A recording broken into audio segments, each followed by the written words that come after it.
Everyone, आपका बहुत बहुत स्वागत है हमारे इस चैनल पे जिसका नाम है उत्तराखंड नेक्स्ट एग्ज़ाम। मैं हूँ मनीषा और आज मैं आपके लिए लेकर आ गई हूँ उत्तराखंड वनदुर्गा टेस्ट सीरीज़ पार्ट 21। ये है ग्रेविटेशन चैप्टर या तो गुरुत्वाकर्षण हिंदी में बोलें तो। इससे पहले एक पार्ट आ चुका है इस चैप्टर का, तो ये है चैप्टर का दूसरा पार्ट। तो मैंने पहले 12 क्वेश्चन जो हैं वो पहले पार्ट में कवर कर लिए थे। अगर आपने वो वीडियो नहीं देखी है तो उस वीडियो को ज़रूर चेकआउट करें। और आज मैं कंटिन्यू करूँगी क्वेश्चन नंबर 13 से। तो चलिए शुरू करते हैं। पहला क्वेश्चन है कि आपको बताना है कि आपेक्षिक घनत्व यानी कि रिलेटिव डेंसिटी का मात्रक क्या होता है, उसकी यूनिट क्या होती है। तो देखिए, आपेक्षिक घनत्व जो होता है वो एक रेशियो होता है, तो वो एक अनुपात होता है। तो अनुपात की कोई भी ऐसा यूनिट या फिर उसका मात्रक नहीं होता है। तो इसका आंसर जो है वो ऑप्शन बी हो जाएगा, क्योंकि आपेक्षिक घनत्व जो होता है वो यूनिट लेस होता है या तो मात्रक रहित होता है। ठीक है, अगर आपेक्षिक घनत्व का आपसे फॉर्मूला पूछा जाए तो आपेक्षिक घनत्व जो होता है किसी वस्तु के घनत्व का अनुपात होता है जल के घनत्व के साथ। ठीक है, यानी कि जो रिलेटिव डेंसिटी होती है वो होती है डेंसिटी ऑफ द सब्सटेंस का ratio two the density of water. तो चलिए अब हम नेक्स्ट क्वेश्चन पे चलते हैं। अगला जो क्वेश्चन है उसमें पूछा जा रहा है आपसे, Newton's law of gravitation applies to, यानी कि गुरुत्वाकर्षण का बल जो होता है वो आरोपित होता है सिर्फ स्मॉल बॉडीज पे, प्लांट्स पे, सभी चीज़ों पे रेस्पेक्टिव ऑफ देयर साइज, मतलब उनका आकार कुछ भी हो सभी चीज़ों पर ये लगता है। और ऑप्शन डी है सौरमंडल पर। तो इसका आंसर जो है वो ऑप्शन सी हो जाएगा। न्यूटन्स का ग्रेविटेशन लॉ जो होता है वो सभी चीज़ों पे लगता है, चाहे उनका आकार कुछ भी हो, छोटी चीज़ों हो पर भी लगता है, बड़ी चीज़ों पर भी एप्लीकेबल होता है। तो इसका ऑप्शन सी जो है वो सही हो जाएगा। चलिए अब अगले प्रश्न में चलते हैं। Question number 15, the gravitational force between two object is F if masses of both the object are halved without altering the distance between them, then the gravitational force would be। यानी कि दो वस्तुओं के बीच का जो ग्रेविटेशनल फोर्स है, गुरुत्वाकर्षण बल है, उसको आपको एफ मानना है। और उन दोनों चीज़ों को, जब उनका मास m है तब आपको क्या मानना है, मास m1 और m2 आप मान सकते हो। तो अगर उनका एक का मास m1 है, एक का मास m2 है, तो उनके बीच में लगने वाला गुरुत्वाकर्षण बल f है। यदि उन दोनों के मासेस को, यानी कि उनके द्रव्यमान को आधा कर दिया जाता है, चीज़ों के, वस्तुओं के द्रव्यमान को आधा कर दिया जाता है और डिस्टेंस बराबर ही रहता है, दूरी बराबर ही रखी जाए, तो ग्रेविटेशनल फोर्स यानी कि गुरुत्वाकर्षण बल पर क्या असर पड़ेगा ये आपको बताना है।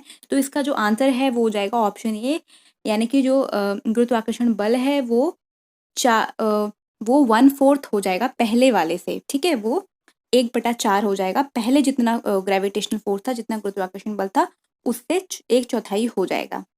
तो चलिए अब अगले प्रश्न पर चलते हैं। The unit of gravitational universal gravitational constant, यानी कि सार्वत्रिक गुरुत्वीय स्थिरांक जी का मात्रक है। तो इसकी जो इसकी जो यूनिट होती है, SI यूनिट होती है, वो होती है न्यूटन मीटर स्क्वायर पर kg स्क्वायर। इसका ऑप्शन सी जो है वो सही हो जाएगा। तो चलिए अगले प्रश्न पर हम चलते हैं। इसमें आपको क्वेश्चन 17 में पूछा जा रहा है कि केपलर के पहले नियम को क्या कहते हैं। तो ये जो केपलर का नियम है ये आपको एनसीईआरटी में मिल जाएगा, लेकिन नाम वहाँ पर पर्टिकुलर दिए हुए नहीं थे, लेकिन केपलर के नियम के बारे में वहाँ पे व्याख्या की हुई है। तो आप जाके चेक कर सकते हैं 133 पेज नंबर पर, वहाँ पर आपको एक बॉक्स मिलेगा, 2 बॉक्स वहाँ पर हैं। तो आप सेकेंड वाले जो राइट की तरफ जो बॉक्स है, आप उसमें जाकर देखोगे तो आपको ये तीनों लॉज मिल जाएंगे केपलर के। तो जो पहला लॉ होता है केपलर का, उसे कहते हैं कक्षाओं का नियम या फिर लॉ ऑफ ऑर्बिटल्स, और यही इसका सही उत्तर हो जाएगा पहले क्वेश्चन नंबर 7 का। और हम बात कर लेते हैं केपलर के दूसरे नियम को क्या कहते हैं, क्षेत्रफल का नियम कहते हैं, जो कि ऑप्शन बी में दिया गया है। और आवर्तकाल का नियम जो है उसे केपलर का तीसरा नियम कहते हैं, जो कि ऑप्शन सी में दिया हुआ है। तो आप इसको ज़रूर नोट डाउन करें। तो चलिए अगले क्वेश्चन पे चलते हैं, क्वेश्चन नंबर 18 पे। The weight of an object on moon surface become how many times of its weight on earth। यानी कि पृथ्वी पर किसी भी वस्तु का जितना भार होता है, चंद्रमा पर उस वस्तु का उससे कितना गुना हो जाता है। तो वो हो जाता है ऑप्शन नंबर डी, यानी कि 1/6 हो जाता है, 1/6 हो जाता है। अगर किसी भी चीज़ का जितना भी वजन पृथ्वी पर है उससे कम उसका वजन चंद्रमा पर होता है और 1/6 हो जाता है। ठीक है, चलिए अब अगले प्रश्न पर चलते हैं, क्वेश्चन नंबर 19 पे।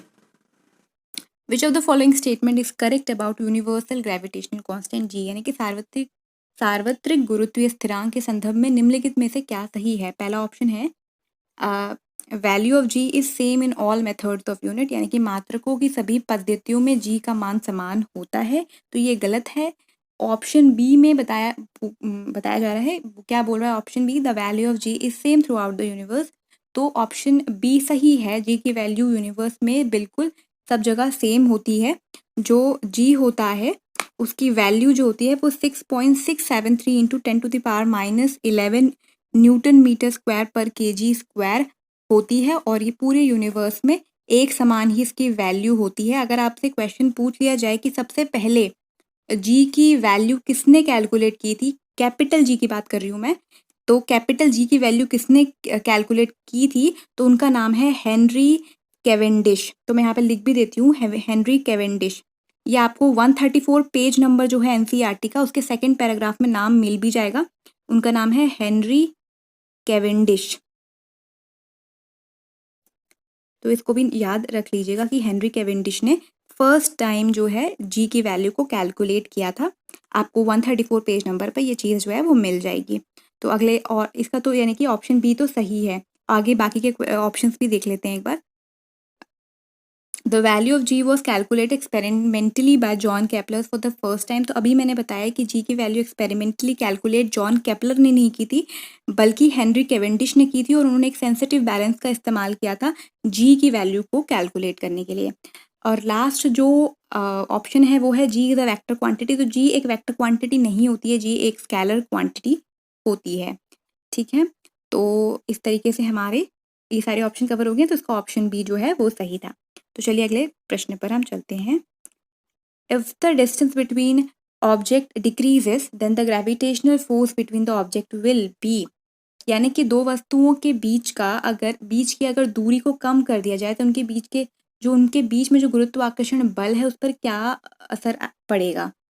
तो जाहिर सी बात है कि उनके बीच का जो गुरुत्वाकर्षण बल है वो ज़्यादा हो जाएगा, वो बढ़ जाएगा। तो इसका ऑप्शन बी जो है वो सही होगा, इंक्रीज हो जाएगा ग्रेविटेशनल फोर्स। क्वेश्चन नंबर 24 पे चलिए। Which of the following was not a contribution of Newton to science, यानी कि जो न्यूटन है, महान साइंटिस्ट न्यूटन जो हैं, उनके जो कॉन्ट्रीब्यूशन है, उनके योगदान जो हैं, इनमें से कौन सा उनका योगदान नहीं है। तो पहला जो है गति के नियम, तो बिल्कुल न्यूटन ने ही गति के नियम जो है वो दिए हैं, तो ऑप्शन ए तो सही है। The laws of universal gravitation, यानी कि सार्वत्रिक गुरुत्वाकर्षण के नियम, तो लॉ ऑफ यूनिवर्सल ग्रेविटेशन जो है ये भी न्यूटन ने ही दिया है, तो ये भी बिल्कुल सही है। ऑप्शन सी जो है first experiment to measure the accurate value of G the gravitational constant of proportionality, तो ऑप्शन सी जो है वो गलत है, क्योंकि मैंने आपको अभी बताया था कि जो जी की वैल्यू है वो न्यूटन ने कैलकुलेट नहीं करी थी, वो हेनरी कैवेंडिश ने कैलकुलेट करी थी। तो देखिए क्वेश्चन इस तरीके से पूछ जाते हैं, अगर आपको, और वो चीज़ एनसीईआरटी में ही दी हुई है, तो अगर ये क्वेश्चन अगर एग्जाम में आ जाता है तो कुछ लोग सोचेंगे कि ये क्वेश्चन कहाँ से आ गया है, लेकिन अगर आपको हेनरी कैवेंडिश वाली बात पता होगी तो आप बिल्कुल आपको मालूम चल जाएगा कि इसमें ऑप्शन सी जो है वो गलत है, क्योंकि एक्सपेरिमेंटल वैल्यू जो एक्सपेरिमेंटल कैलकुलेशन से जी की वैल्यू जिसने मापी थी वो थे हेनरी कैवेंडिश, ना कि न्यूटन। तो इसको ऑप्शन सी सही हो जाएगा। और ऑप्शन डी भी देख लेते हैं एक बार। Explanation of fundamental nature of light by means of different optical phenomena such as refraction and diffraction, तो ये भी न्यूटन ने ही किया था, तो इसमें से ऑप्शन सी जो है वो सही होगा, क्योंकि ये चीज़ जो है वो न्यूटन ने नहीं दी थी, और आपसे यही पूछा जा रहा था कि इसमें न्यूटन का योगदान कौन सा वाला नहीं है, तो इसका ऑप्शन सी सही हो जाएगा। चलिए अब हम चलते हैं अगले प्रश्न पर। ठीक है, तो ये आज का हमारा आखिरी प्रश्न होने वाला है। The mass of physical object is, यानी किसी भौतिक वस्तु का द्रव्यमान होता है तो वस्तु के वजन के समान नहीं होता, यानी कि द्रव्यमान जो होता है वस्तु के वजन के समान नहीं होता। दूसरा ऑप्शन है वस्तु में निहित पदार्थ की मात्रा वस्तु की स्थिति से स्वतंत्र, यानी कि amount of matter content in the object independent of the position of the object. Option C है measure of the extent to which a particular object resist a change in it direction और speed when a force is applied, और option D है all of the above.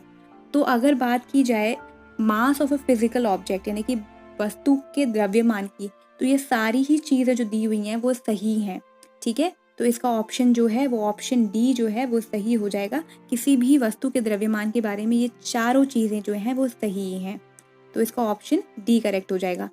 तो इस तरीके से आज के हमारे सारे क्वेश्चन कंप्लीट हो गए हैं। 25 क्वेश्चन इस चैप्टर से मैंने करवाए हैं जो कि मुझे इंपॉर्टेंट लगे। तो आई होप आपको पसंद आए होंगे। अगर पसंद आया तो वीडियो को लाइक और शेयर करना बिल्कुल ना भूलें।